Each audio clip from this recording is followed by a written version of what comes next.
Hey everyone, welcome back to the channel. My name is Dennis and welcome back to Racer or Random SCP Review. And today we'll be reviewing SCP entry 23rd, I think. Yeah, the 23rd entry. And to pick which SCP, just like usual, I will roll this number like this and I will stop. And we will review SCP-3352. Okay, so this will be the SCP that we're reviewing and I will be right back. Okay, so here we are in the SCP Wiki website, and this is SCP Series 4, which includes SCP 3000 to 4000 pretty much. And yeah, this is SCP 3352, which is called Bethlehem still. I I feel like I have heard this one before, but I forgot from where. But yeah, we'll see pretty much. Okay, ooh, what's that? Okay, this is just a refinery though. Um, okay, so there's that. Okay, so this is a Bethlehem steel. Now, I don't know what that means by the steel, Bethlehem steel. It sounds like it is some sort of location, like Bethlehem sounds like a location. Again, I feel like I have heard this one before. I feel like I have heard this one before from previous SCP, but I forgot which one because at this point I have reviewed so many SCPs already and I forgot most of them. So, yeah, I feel like I have mentioned one of those before, but I forgot which one. But yeah, anyway, this SCP is 3352, which is called Bethlehem Steel, and then rating is 319, which is a lot for SCP review or rating pretty much. So yeah, level 2, okay, classified, 3352, item SCP-3352, object class neutralized. Oh, that's interesting, meaning that this SCP pretty much is not really doing anything at the moment because it's neutralized, but yeah, we'll see what happened. Usually when SCP is neutralized, meaning that something happened to it, like either people try to destroy it and it's successful, or maybe the SCP just finished what they are supposed to do pretty much, and then they had nothing else to do. There is that as well, and then there is also like some SCP that got captured and then yeah they got weakened pretty much, so they are neutralized as well. But yeah. um and then this is a picture. There is a picture here. This is a Hardwick Petroleum Refinery. Okay, so this is pretty much like, yeah, just petroleum industry or refinery, which is interesting because what does this have to do with the SCP? So yeah, special container procedures. The Hardwick Petroleum Refinery has been closed since 1992. The property was purchased by Foundation Assets and remains under surveillance. Negotiations with the local city government for its demolition are underway. Description: SCP-3352 is an anomalous event that occurred on July 2nd, 1992 at the Hardwick Petroleum Refinery located in the city of Hardwick, Pennsylvania. Oh, it's in the US, okay. This event happened in the 476 HF high fraction alkylation unit. I think HF is supposed to be like or heavy fraction, I think. A unit that converts isobutane and other light alkanes, primarily propylene and butylene, into alkylate. A component of high octane gasolines. Yeah, here we go. High octane gasolines, pretty much, which is, heavy fraction usually because they are like the one that are heavy. Well, okay, this is funny because this SCP reminds me of my chemical engineering study back in the university. So yeah, interesting. It gives me a little bit of nostalgia as well, which is not something that I'm expecting to when I'm reviewing these SCPs over here. But I'm glad that this is here. It's something pretty much. 3352 is associated with a single rigid steel I-beam located in 476HF. This beam supports a pipeline attached to 476HF's reactors, via an MOF or motor operated valve. Okay, meaning that this valve, yeah, this motor operated, meaning that it's machinery that turns on the valve, meaning that it can be automatic, it can be manual as well, as far as I'm concerned. The line was part of 476 HF's emergency shutdown system. Yeah, here we go. Because emergency usually it has automatic system with it. That's why it is called motor operated valve, because it's operated by by motor pretty much, which is connected to some sort of system like electric system, usually used in this kind of stuff, which is emergency shutdown system, providing a means to swiftly shunt hydrofluoric acid used for alkylation into a de-inventory vessel 2.5 kilometers away. Okay, so oh, it's F is hydrofluoric. I see. So it's not heavy fraction. It is short for hydrofluoric, pretty much, which is okay HF in general. Okay, so this valve will pretty much will when something happen, usually in the industry in itself, usually sometimes like the streamline are still going through, and in this case there should be like an emergency line in which this will get redirected into somewhere that are safe to be exposed to the air pretty much. Yeah, like you can say that it got released to the air pretty much during emergency stuff, like let's say there is a fire hazard that's going around, like the tank is on fire, meaning that flammable materials, they should be redirected somewhere else, and in this case to the this one 2.5 kilometers away.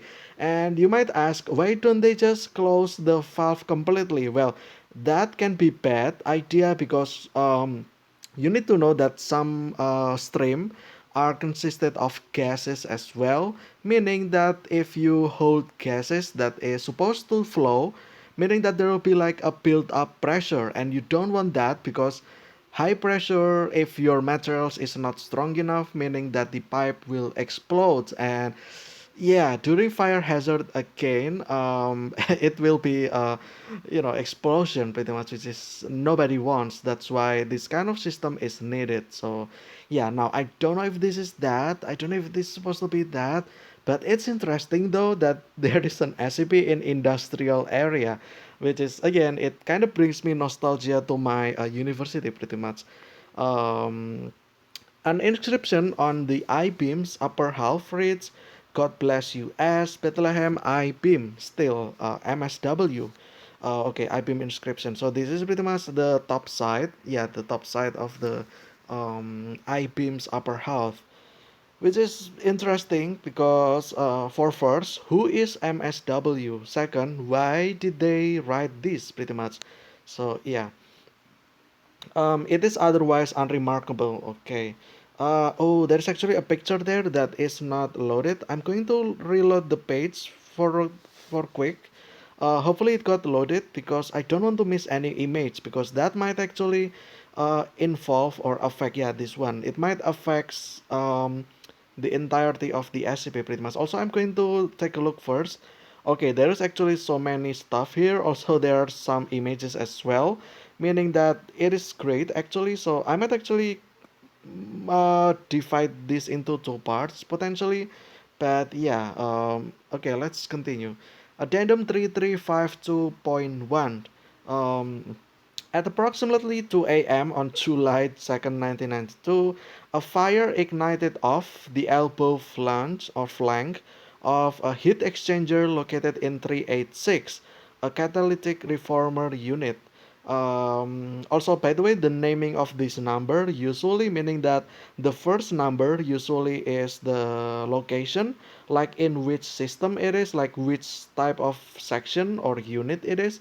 Like let's say one like one something something something number one xxx, let's say it's supposed to be like storage tank pretty much, and then like two something something, it is for section for like maybe precondition or to reactor or something.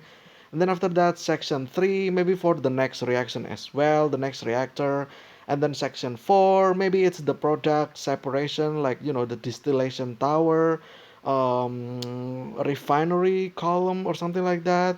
And then, like, 5, section 5, it can be some sort of the wastewater treatment, for instance, all the water that are supporting the system. And then the section 6, pretty much you can, I don't know, like maybe the final storage potentially, I don't know, but yeah, usually storage is at the final as well for the storage for the product. It can be at the very end section as well, so yeah, it's kind of that. Maybe this is the same like 386. It's not that meaning that it is section 3, and then it is what is it, like a machine number 86, because yeah, sometimes there can be like a lot of machine as well and they need to be numbered. Like the pump, as simple as pump, and then like usually there are like three copies of pump, and then there's like this heat exchanger, which is there's supposedly there's so many of them. And then like the big stuff as well, like the separation column or something like that, flash column or something. They can also be numbered as well, so that's why it is at 86. Maybe it is like number 86 pretty much. But again, I don't know if this is the same, but in my in my country though, it's supposed to be like it is how it is usually, because yeah, like the first number usually represents the section, and then the following number can represent the sequence of number of the machine pretty much. So yeah. Anyway, the on-duty operator reported this to the shift supervisor, but after several failed attempts to snuff the fire with steam, was told to take no further action. Oh, that's actually interesting. I think that's not supposed to happen. Like was told to take no further action, so they just pretty much let it happen, which is not something that you should do. I think. Well, I also don't know what what this does as well. Maybe you can just let it happen on its own and it will stop by itself. But sometimes it feels like there must be something else that need to be done pretty much. Okay, so this is figure 1.3, which is hydrogen heat exchanger array, circa 1991. Ah, I see, because it is hydrogen. That's why. Yeah, by the way, hydrogen gas, it is highly flammable as well as explosives as well. So when something happen, you pretty much don't want to be close to that. Maybe that's why they should not, take no further action, because it's already happened. The best thing that they can do is just to pray that the damage is not, um, it's not that big. But then again, that's like an OSHA, what is it, violation in its own. But yeah, I feel like there should be another treatment though. But yeah. At 3:45 a.m., the flank experienced a catastrophic failure. Burning high pressure hydrogen melted several adjacent exchangers, producing a chain reaction, meaning that the next heat exchanger that probably also contains hydrogen in it also explodes, which is, yeah, that's not something fun, actually, but that's unfortunate. But yeah, the resulting detonation killed the operator on the unit and ejected burning debris as far as 5 kilometers. Well, yeah, that's unfortunate for the operator, but that's just how it is as well. In reality, the fact that industry usually use this highly flammable stuff, highly explosive stuff, but yeah, I mean, it is what it is, though. Like all they can do is just to maximize the safety, and that will be the task for the safety department, pretty much. During 1993 inquiry, William Parrish, 386 lead operator, described the event. I was in a truck delivering samples to the lab when it happened. One moment it's night, and then, I don't know where it's day again. Next came the boom. Jesus Christ, what a sound. Like somebody just dropped a skyscraper right behind me. I knew right then it was the exchangers.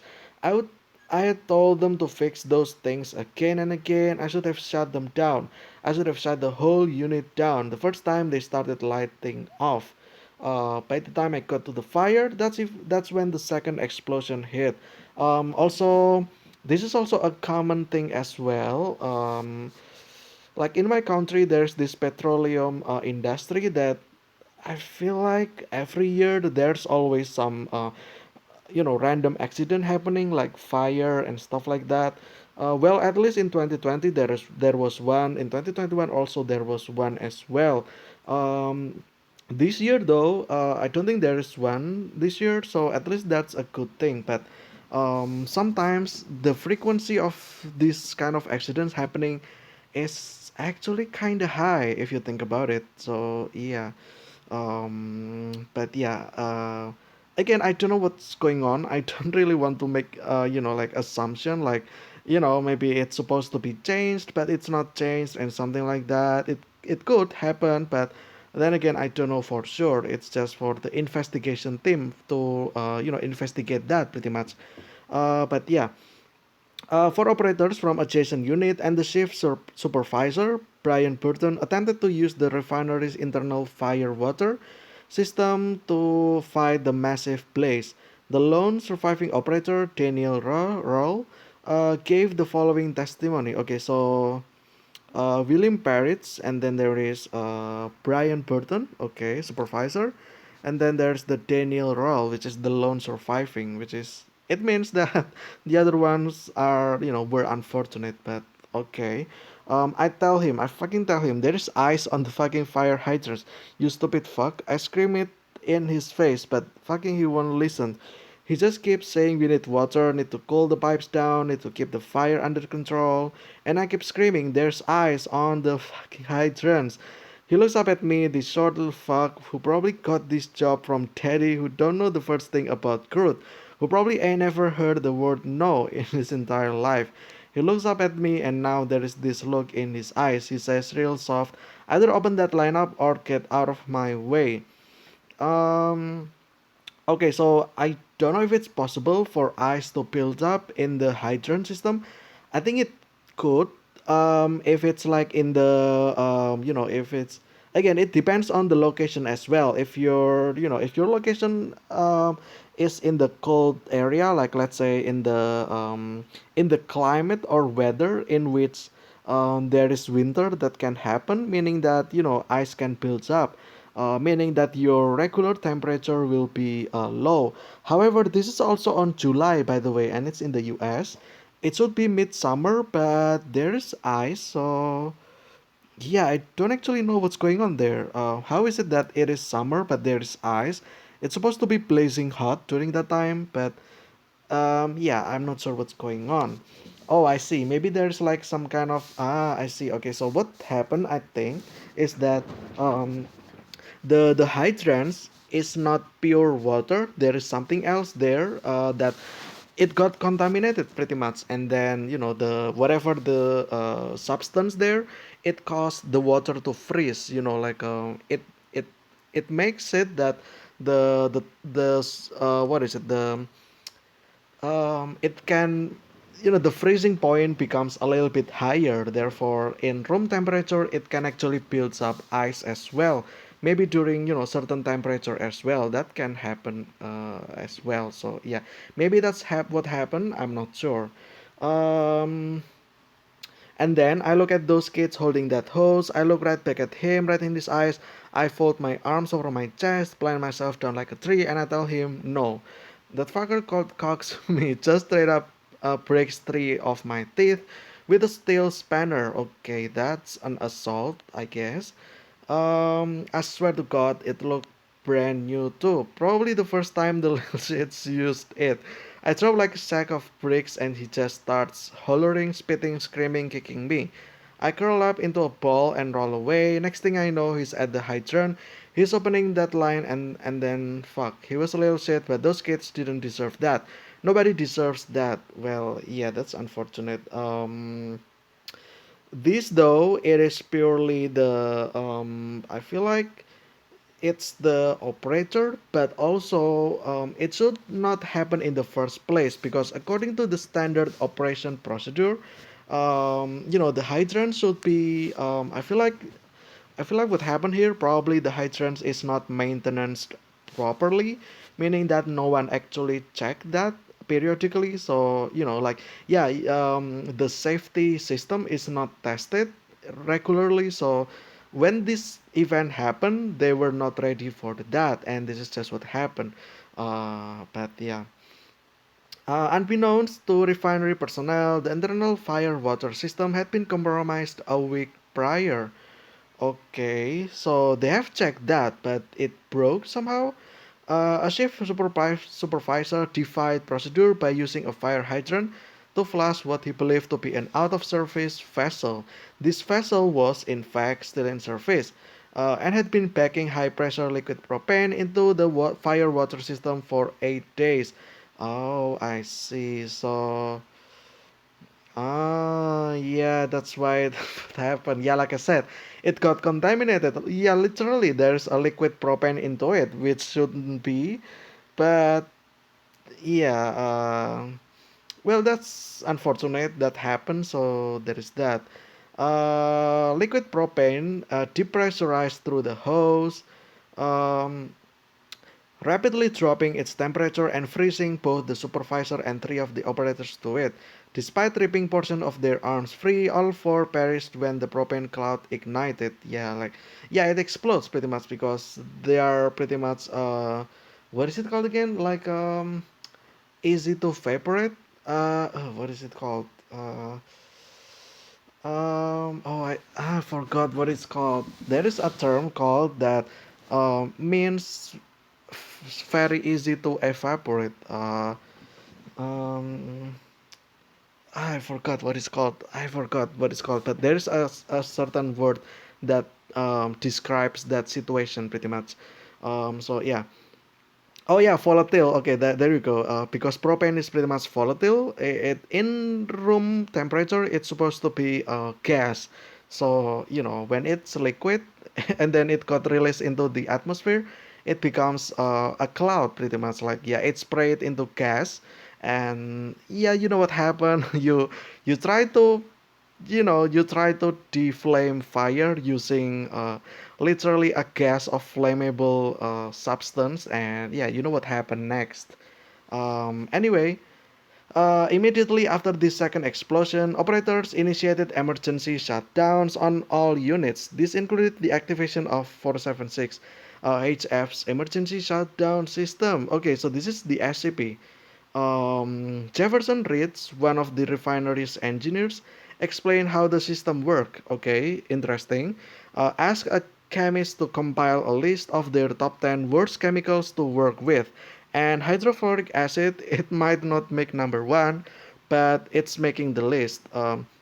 Sulfuric acid is safer, but you need a lot more of it for alkylation.